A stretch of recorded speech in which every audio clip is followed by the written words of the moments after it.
శ్రోతలందరికీ నమస్కారం. కథా జగతికి స్వాగతం. ఇప్పుడు శ్రీ వేణు మరీదు గారు రచించిన నాకు కొంచెం ఇంగ్లీష్ కావాలి అనే హాస్య కథని మీకు వినిపించబోతున్నాను. ఈ కథ 2021 ఏప్రిల్ 25 ఆదివారం దర్వాజా పత్రికలో ప్రచురింపబడింది. మరి కథలోకి వెళదామా? ఏకస్వామికి రాత్రికి రాత్రే అద్భుతంగా ఇంగ్లీష్ నేర్చుకోవాలనే ఉబలాటం మొదలైంది.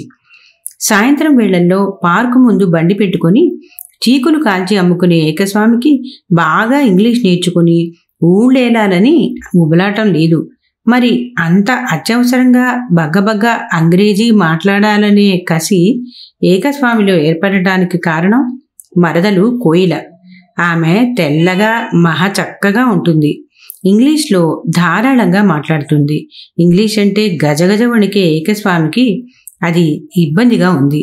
10వ తరగతి 10 సార్లు రాసి పాస్ అయ్యాడు.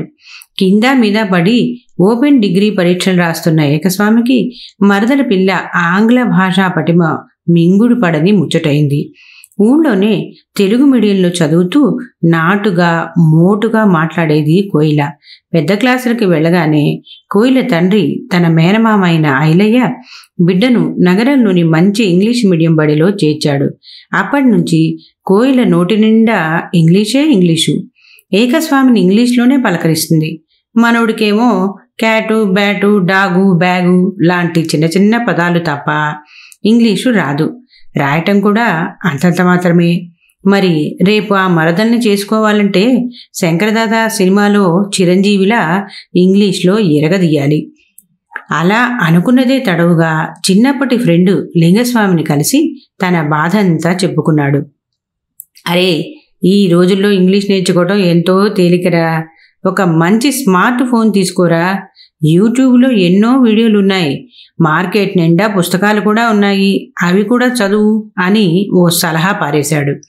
ఏకస్వామి ఊళ్ళో పుస్తకాల దుకాణాల్లో ఫుట్పాత్ల పైన అమ్మే స్పోకెన్ ఇంగ్లీష్ పుస్తకాల్ని కొనుక్కున్నాడు.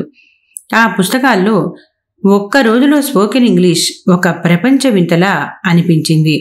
ఇంకొకటి గడగడా ఇంగ్లీష్, గలగలా ఇంగ్లీష్ అనే పుస్తకాలన్నీ తిరిగేయటం మొదలుపెట్టాడు. కానీ వాటిల్లో ఒక్క ముక్క కూడా అర్థం కాలేదు. ఒక పుస్తకంలో గ్రామర్ నేర్చుకోవాల్సిందే అంటాడు రచయిత. ఇంకో పుస్తకంలో అసలు గ్రామర్ లేకుండానే ఇంగ్లీషు అద్భుతంగా మాట్లాడొచ్చని అంటాడు. ఇంకో పుస్తకంలో కొన్ని వాక్యాల్ని ఇచ్చి వాటిని పెద్దగా అరవమంటాడు. ఇంకొకడు అద్దం ముందు కూర్చొని మూతి, ముక్కు అలా ఇలా వంకర్లు తిప్పుతూ ప్రాక్టీస్ చేయమంటాడు. అవన్నీ తన వల్ల కాదనుకున్నాడు. లింగస్వామి చెప్పినట్లు మంచి స్మార్ట్ ఫోన్ కొనాల్సిందే అనుకున్నాడు. వెంటనే తన చీకులు కాల్చే బండిని మార్చి కొత్త బండి కొనుక్కోవాలని దాచుకున్న డబ్బులతో స్మార్ట్ ఫోను కొన్నాడు. కావలసిన యాప్లన్నీ ఇన్స్టాల్ చేశాడు లింగస్వామి. 1-2 రోజుల్లో ఆ ఫోన్ ద్వారా ఇంగ్లీష్ నేర్చుకుందామని ఏకస్వామి పట్టువదలని విక్రమార్కుల్లా ప్రయత్నించాడు. కానీ కథ మళ్ళీ మొదటికే. యూట్యూబ్లో ఇంగ్లీష్ నేర్పించే వీడియోలన్నీ చూశాడు. ఒక ఆయన అది చేస్తే ఇంగ్లీష్లో అదరగొట్టొచ్చు అంటాడు. మరొక ఆయన ఇది చేస్తే ఇంగ్లీష్లో ఇరగదీయచ్చు అంటాడు. కొంతమంది టీచర్సు 1-2 పాఠాలు చెప్పి మిగతా వాటి కోసం ఆన్లైన్లో డబ్బులు కట్టమంటారు. కొందరు 4-5 ముక్కలు చెప్పి అందులోనే ఆంగ్ల భాష సర్వస్వం ఉందంటారు. మరొక ఆయన అసలు ఇదంతా బూటకం, ఇంగ్లీష్ నేర్చుకోవాలంటే నా దగ్గర ఉన్న పుస్తకాలు, సీడీలు కొంటే సరిపోతుందని గప్పాలు కొడతాడు. ఇవన్నీ చూసిన ఏకస్వామికి బుర్ర గిర్రున తిరిగి దోస్తు లింగస్వామి దగ్గరికి పరిగెత్తాడు. అంతా విన్న ఆ మిత్రుడు, అయితే నీకు ఇవన్నీ దండగరా, ఏదైనా మంచి స్పోకెన్ ఇంగ్లీష్ ఇన్స్టిట్యూట్లో చేరు అంటూ సలహా పారేశాడు. వెంటనే పక్కనే ఉన్న సిటీకి వెళ్ళి ఇంగ్లీష్ బాగా నేర్పే కోచింగ్ సెంటర్ల కోసం గాలించాడు. చివరికి రసికరాజు అకాడమీ అనే సంస్థ మంచిదని అందరూ చెప్తే అక్కడికి వెళ్ళాడు. రసికరాజుకి రసికత్వానికి సంబంధం లేదు. అతడి పూర్తి పేరు రత్నాల సిరి కనకరాజు. అతని పేరు మీద ఉన్న ఆ సంస్థను అందరూ సంక్షిప్తంగా రసికరాజు అకాడమీ అని పిలుస్తారు. ఏకస్వామి బిక్కుబిక్కుమంటూ ఆ ఇంగ్లీష్ అకాడమీలోకి వెళ్ళాడు. ఏకస్వామిని చూసిన రసికరాజు, come on mister, please be seated అంటూ కుర్చీ చూపించాడు. మీరేనా సార్ రసికరాజు గారు? ఎస్. ఏం కావాలి నీకు? నాకు కొంచెం ఇంగ్లీష్ కావాలండి బిడియంగానే అన్నాడు ఏకస్వామి. ఎంత? కిలోనా అరకిలోనా? ఈకిలిస్తూ అడిగాడు రసికరాజు. ఏకస్వామి మనసు చివుక్కుమంది. అయినా వెంటనే మరదలు గుర్తుకొచ్చి అవమానాన్ని దిగమింగుకున్నాడు. ఆ తర్వాత ఏకస్వామితో 10 నిమిషాల ముఖాముఖి నిర్వహించాడు. అతడికి ఆంగ్లంలో ఉన్న సత్తాను తూకం వేసి, రేపు ఉదయం ఒక బిగినర్ బ్యాచ్ మొదలవుతుంది, అందులో కూర్చోవై అని మొత్తం ఫీజు కట్టించుకున్నాడు. రసికరాజు గారి పండిత పొగరు నచ్చకపోయినా, అతని పద్ధతి వల్ల బాధపడినా, మరదలి మనసు గెలవటం కోసం ఇవన్నీ చిన్న విషయాలే అని మనసులో సర్ది చెప్పుకున్నాడు. ఆ రాత్రంతా మరదలితో తన పెళ్లి గురించి, తను కింగ్స్ ఇంగ్లీషు, ఆమె క్వీన్స్ ఇంగ్లీషులో మాట్లాడుకున్నట్టు కలలు కన్నాడు. పొద్దున్నే లేచి హుషారుగా తయారయ్యి రసికరాజు అకాడమీకి వెళ్ళాడు. ఏకస్వామి ఆంగ్ల భాషా అభ్యసనంలో మొదటి అంకం మొదలైంది. రసికరాజు మాస్టారు మధ్య మధ్యలో కొంచెం తెలుగులో కూడా వివరించటం వల్ల ఆ రోజు పాఠం తేలికగానే అనిపించింది ఏకస్వామికి. ఈరోజు మీకు ఇంగ్లీష్ నేర్చుకోవాలంటే అత్యంత అవసరమైన కొన్ని క్రియారూపాల్ని పరిచయం చేస్తా అంటూ మొదలుపెట్టాడు. పాఠం నడుస్తుండగా ఏకస్వామి గట్టిగా అరచి, సార్ నాదో సందేహం అంటూ నిల్చున్నాడు. కమాన్ ఏకస్వామి, నీ సందేహం ఏంటో చెప్పు అంటూ అసహనంగానే అడిగాడు మాస్టారు. సార్, ఇందాక మీరు సియూటీ కట్ అన్నారు, పియూటీ పుట్ అన్నారు. అయితే పియూటీని కూడా పట్ అనొచ్చు కదా? ఒక్క పెట్టున క్లాస్లో ఉన్న వాళ్ళంతా పెద్దగా నవ్వారు. నీకు క్లాస్ అయిన తర్వాత వివరంగా చెప్తా అంటూ జవాబు దాటేశాడు ఆయన. నెక్స్ట్ డే ఏకస్వామి మరొక అదిరిపోయే సందేహం వెలిబుచ్చాడు. ఆ రోజు ట్రైనర్ రసికరాజు గారు ఇంగ్లీష్లో వివిధ అర్థాలని ఎలా ఉచ్చరించాలో చెబుతున్నాడు. సార్, మీరు WOMBని ఊమ్ అని, TOMBని టూమ్ అని పలకాలని చెప్పారు. మరి BOMBని బూమ్ అనకుండా బాంబ్ అని ఎందుకు పలుకుతారు? అలాగే మీరు జిరాఫీ కాదు జరాఫ్ అనాలన్నారు. మరి మన ప్రాంతంలో అందరూ జిరాఫీ అనే అంటున్నారు. తప్పైనా ఒప్పైనా అందరికీ ఒకేలా అలవాటైంది కాబట్టి మనం కూడా జిరాఫీ అంటే తప్పే ఉంది. దిమ్మ తిరిగింది రసికరాజు గారు మాస్టర్కి.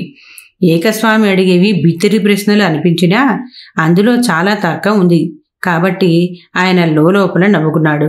ఓకే ఓకే ఏకస్వామి, ప్రతిరోజు క్లాస్ అయ్యాక నా ఆఫీస్లో ఓ అరగంట కూర్చోవోయ్, ఇలాంటివి నీకు ప్రత్యేకంగా చెప్తాను అని ఆ సంక్లిష్ట సందర్భాన్ని ఎలాగో దాటుకున్నాడు. ఒకరోజు ఏకస్వామి జీకులబండి దగ్గరికి మరదలు తన దోస్తులను వెంట పెట్టుకుని వచ్చింది. హాయ్ బావా, హౌ ఆర్ యూ? ఇంగ్లీష్ నేర్చుకుంటున్నావుట, ఎలా ఉంది కోర్సు? హాయ్ కోయిలా, హౌ డు యూ డూనే? బావా హౌ ఆర్ యూ అంటే ఐఎమ్ ఫైన్ అని చెప్పి వెంటనే అవతలి వాళ్ళను హాయ్ హౌ ఆర్ యూ అనాలి బావా. హౌ డు యూ డూ అనేది మొదటిసారి పరిచయం చేసుకున్నప్పుడు మాత్రమే అడగాలి.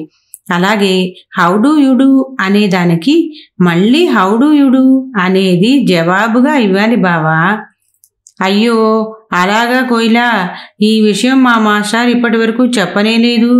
రోజు వెర్బు నౌను అని ఏదో చెప్తున్నాడు అని బాధపడ్డాడు ఏకస్వామి. మరదలి ముందు తల కొట్టేసినట్టయింది. బావ ముఖంలో మారుతున్న రంగులు చూసి, మనం అన్నీ ఒక్కసారి నేర్చుకోలేము, మేము తప్పులు మాట్లాడుతుంటాం, నో ప్రాబ్లం బావా అంటూ ఓదార్చింది. మరదలు అలా అనటంతో మనసు కాస్త కుదుటపడింది ఏకస్వామికి. ఈసారి కోయిల కలిసేటప్పటికల్లా ఇంగ్లీష్లో తప్పులు లేకుండా ఎరగదీయాలని అనుకున్నాడు ఏకస్వామి.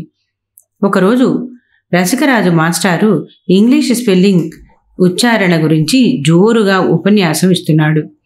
కొన్ని పదాల్లో అక్షరాలు ఉంటాయి, కానీ వాటిని పలకకూడదు. కొన్ని పదాల్లో రాసే అక్షరం ఒకటి, పలికే శబ్దం ఒకటి. కొన్ని పదాల్లో ఒకే అక్షరం 2-3 చోట్ల వచ్చి 2-3 రకాలుగా పలుకుతుంది. ఇదంతా విని బుర్ర గిర్రుని తిరిగింది ఏకస్వామికి. అసలు ఏనాటికైనా ఇంగ్లీష్ నేర్చుకోగలనా అనే సందేహం వచ్చింది ఏకస్వామికి. ఇంతలో మరదలు గుర్తొచ్చి మళ్లీ గుండె ధైర్యం తెచ్చుకున్నాడు. ఏకస్వామి పరధ్యానంలో ఉండటం గమనించిన రసికరాజు మాస్టారు, ఏ mister Swami, come on, come here, ఈ పదం గురించి నీకేం తెలుసో చెప్పు అంటూ EMPTY ఎంటీ అనే పదాన్ని బోర్డుపై రాశాడు. ఏముంది సార్, ఇది చాలా ఈజీ. ఈ పదం పూర్తిగా చదివితే ఎంటీ. మొదటి అక్షరం ఈని తీసేసినా అది ఎంటీనే, అలాగే చివరి అక్షరం వైని తీసేసినా అది ఎంటీయే, ఇక మధ్యలో మిగిలిన పీని పీకేసినా అది ఎంటీనే, ఇంకా మిగిలిన 2 అక్షరాలతో కూడా ఎంటీ అనే పలుకుతాం. ఇక ఆ 2 అక్షరాలను చెరిపేసినా బోర్డు మీద ఎంటీ అంటే ఖాళీయే మిగులుతుంది సార్ అని బోర్డు మీద ఉన్న అక్షరాలు ఒక్కోటి చెరుపుకుంటూ వివరించాడు. క్లాసులో ఉన్న వాళ్ళంతా బల్లలపై చప్పట్లు చరుస్తూ పెద్దగా నవ్వారు. ట్రైనర్ రసికరాజు గారికి ఏం చేయాలో అర్థం కాక క్లాసులోంచి బయటికి వెళుతూ ఏకస్వామిని తన గదిలోకి రమ్మని సైగ చేశాడు. ఏకస్వామి అతని వెనకనే వెళ్ళాడు. లోపలికి వెళ్ళి కూర్చోగానే, ఇలాగైతే నువ్వు ఇంగ్లీష్ నేర్చుకోవటం కష్టమోయ్ అన్నాడు కోపంగా. ఏకస్వామి వెంటనే, సారీ సార్, అలా అనకండి, ఇంతకుముందు చాలాసార్లు చెప్పాను సార్, పర్ఫెక్ట్గా ఇంగ్లీష్ నేర్చుకొని నా మరదలతో ఇంగ్లీష్ బాగా మాట్లాడాలి అనేది నా కల సార్. మరదలు అనే మాట వినేసరికి రసికరాజు గారి ముఖంలో నిర్వేదం కనిపించింది. మరదల్ని చేసుకుని ఎవరు సుఖపడ్డారు గనక అంటూ నిట్టూరుస్తూ కుర్చీలోకి వెనక్కి జారగిలపడి డీలా పడిపోయాడు మాస్టారు. ఒకరోజు మిత్రుడు లింగస్వామి తమ్ముడు రంగస్వామి ఏకస్వామికి తెల్లవారకముందే ఫోన్ చేసి ఒక సందేహం అడిగాడు. అన్నా, నువ్వు ఇంగ్లీష్ నేర్చుకుంటున్నావంటగా, నాకు పదానికి అర్థం కావాలి, ఎక్కడా దొరకలేదు, అన్ని వెబ్సైట్లలో వెతికా, చాలామందిని అడిగా, ఎవ్వరికీ తెలియటం లేదు అని అడిగాడు. ఇంగ్లీషులో సందేహాలు అడిగించుకునే స్థాయికి ఎదిగినందుకు లోపల చాలా గర్వంగా ఫీల్ అయ్యాడు ఏకస్వామి. అది గోట్ టూరిజం అన్నా, మా లింగస్వామి అన్న ఇంటర్నెట్ మొత్తం వెతికాడు కానీ దొరకలేదు. ఓకే రంగస్వామి, నేను ఖచ్చితంగా కనుక్కొని చెప్తా అని భరోసా ఇచ్చాడు ఏకస్వామి. కానీ ఏకస్వామికి గోటు టూరిజం అంటే ఏమిటో అర్థం ఎక్కడా దొరకలేదు. తన దగ్గర ఉన్న లిటిల్ లిఫ్కో డిక్షనరీ నుండి బ్రౌన్ నిఘంటు వరకు అన్నిట్లో చూశాడు. ఇంటర్నెట్ మొత్తం గాలించాడు. తన దోస్తుల్లో ఒకరు టూరిజంలో డిగ్రీ చేస్తున్నాడు. అతడికి ఫోన్ చేస్తే ఏదేదో చెప్తున్నాడు. Eco, history, culture, health, wildlife, adventure tourism అని రకరకాల టూరిజం గురించి తెలుసు కానీ ఈ గోట్ టూరిజం అనే పదం ఏమిటో అస్సలు తెలియదని చెప్పాడు. ఏకస్వామికి రసికరాజు మాస్టారు గుర్తొచ్చారు. వెంటనే ఫోన్ చేశాడు. కానీ ఫోన్ స్విచ్ ఆఫ్. అప్పుడు గుర్తొచ్చింది ఆ రోజు ఆదివారం అని. రసికరాజు మాస్టర్ ఇంటికి వెళ్ళి సందేహం తీర్చుకోవాలని బయలుదేరాడు ఏకస్వామి. ఊరికి దూరంగా ఉన్న ఆ ప్రాంతం చాలా పచ్చగా రిచ్గా ఉంది. సార్ వాళ్ల ఇంటి ముందు ఆటో దిగి సద్దు చేయకుండా గేట్ తీసుకొని లోపలికి వెళ్ళాడు. లోపల నుంచి ఎవరో పెద్దగా మాట్లాడుతున్నారు. తిట్లు వినిపిస్తున్నాయి. తలుపు దగ్గరికి వెళ్ళి సార్ సార్ అని పిలిచాడు. ఎవరూ పలకపోయేసరికి వారగా తీసి ఉన్న కిటికీలో నుంచి తొంగి చూశాడు. లోపల దృశ్యం చూసి నిర్ఘాంతపోయాడు ఏకస్వామి. లోపల ఒక స్త్రీ రసికరాజుని బూతులు దిడుతూ ఎడం చేత్తో ఆయన జుట్టు పట్టుకుని కుడి చేత్తో ముఖం మీద గుద్దుతుంది. మరదలా మరదలా అంటూ వెంటపడితే ఏదోలే మేనబావా అని ఇష్టపడి పెళ్లి చేసుకుంటే చేపల కూర కుదరలేదని బూతులు మాట్లాడతావా? ఇదేనా నువ్వు చెప్పే ఇంటర్నేషనల్ ఇంగ్లీషు? చదువుకున్నోడివని గౌరవం ఇస్తే రోజు రోజుకి పేట్రేగిపోతున్నావు. మొన్న మటను, నిన్న రొయ్యలు, ఇయ్యాల చేపలు, రోజు నీచు తిని తిని బీర్లు తాగి తాగి ఆంబోతులా తయారయ్యావు అంటూ పొట్టలో ఒక గుద్దు గుద్దింది. వామ్మో వామ్మో, వదిలిపెట్టవే, ఇంకెప్పుడు కూరల దగ్గర వంకలు పెట్టను, ఇక మీదట తిట్టను అంటూ నేల మీద పడి దొర్లుతున్నాడు. బాప్రే, హాలీవుడ్ థ్రిల్లర్ సినిమాలో హీరోలా ఉండి అంత గొప్ప చదువు ఉన్న రసికరాజు పరిస్థితి ఇలా ఉంటే మరదల్ని చేసుకుంటే తన పరిస్థితి ఇంతేనా అనుకుంటూ పరుగు లంకించుకున్నాడు ఏకస్వామి.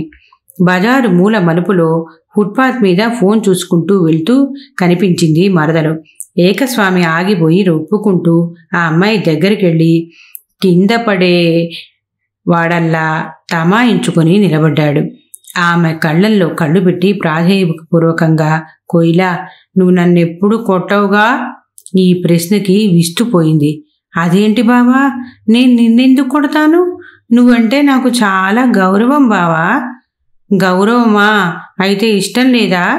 ఇష్టం కూడా బావా. మరి నాకు ఇంగ్లీషు మంచిగా రాదు, అయినా ఇష్టపడతావా? ఇంగ్లీషుకి ఇష్టానికి లింక్ ఏంటి బావా?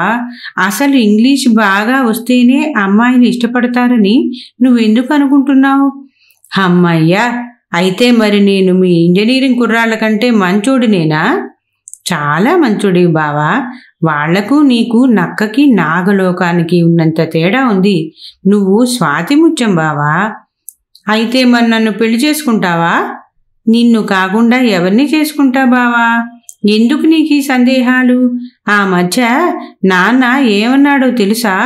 మన ఏకస్వామి ఎంత గొప్పోడో, తన కాళ్ళ మీద తను నిలబడి రోజుకు 2000 పైనే సంపాదిస్తున్నాడు, ఇంగ్లీష్ కూడా నేర్చుకుంటున్నాడట అని మెచ్చుకున్నాడు. అబ్బా, ఎంత సంతోషంగా ఉంది కోయిలా. నా మనసంతా తేలికపడింది. ఇక నేను ఏ భాష యాస నేర్చుకునే పని లేదు. ఓకే నా చిట్టి మరదలా, టేక్ రెస్ట్ ఇన్ పీస్ అన్నాడు. కోయిలా ఆ మాట విని తనలో తను నవ్వుకుంటూ ఇంటివైపు అడుగులేసింది. ఇంతలో ఏకస్వామి ప్యాంటు జేబులో ఉన్న ఫోను మోగింది. లింగస్వామి తమ్ముడు రంగస్వామి నుండి కాల్. హలో. అరే రంగా, నువ్వు అడిగిన పదానికి నాకు అర్థం దొరకలేదురా. మా స్పోకెన్ ఇంగ్లీష్ సార్ దగ్గరికి కూడా వెళ్ళానురా. అడుగుదామంటే ఆయన పరిస్థితి బొత్తిగా బాగాలేదురా. గో టు టూరిజం అంటే జవాబు దొరికిందన్నా, చెప్దామని నేను ఫోన్ చేశాను. ఇంతకీ గో టూరిజం అంటే ఏమిటి తమ్మి?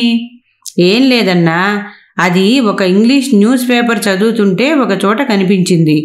ఆ పేపర్ వాళ్ళ ఫోన్ నెంబర్ పట్టుకొని కాల్ చేశాను. అది అచ్చు తప్పంట అన్నా. అది గోవా టూరిజం అట. టైపు చేసి ఆయన పొరపాటున GOA గోవా అని టైప్ చేసి టూరిజం అని టైప్ చేసే ముందు GOA గోవా పక్కన T అక్షరాన్ని టైప్ చేశాడంట. చివరికది గోవా టూరిజం బదులుగా గో టు టూరిజం అయ్యింది అంటూ రంగస్వామి ఇకిలించాడు ఫోన్లో. ఏడిసినట్టుంది, ఫోన్ పెట్టేయి. అమ్మో, ఇంగ్లీష్లో ఒక్క అక్షరం తేడా వస్తే అంతే సంగతులు. ఏదైతేనే ఇంగ్లీష్ నేర్చుకోవాలనే తాపత్రయం వల్లనే కదా తన మనసులో ఉన్నది మరదలికి చెప్పగలిగాను అనుకుంటూ చీకుల బండి దగ్గర చీకులు కాల్చడానికి బయలుదేరాడు ఏకస్వామి. కథ సమాప్తం. ఈ కథ మీకు నచ్చినట్లయితే లైక్ చేయండి, షేర్ చేయండి, కామెంట్ చేయండి. అలాగే తప్పకుండా సబ్స్క్రైబ్ చేస్తారు కదూ. మరి ఉంటానండి, మీ భాగవతుల పద్మ.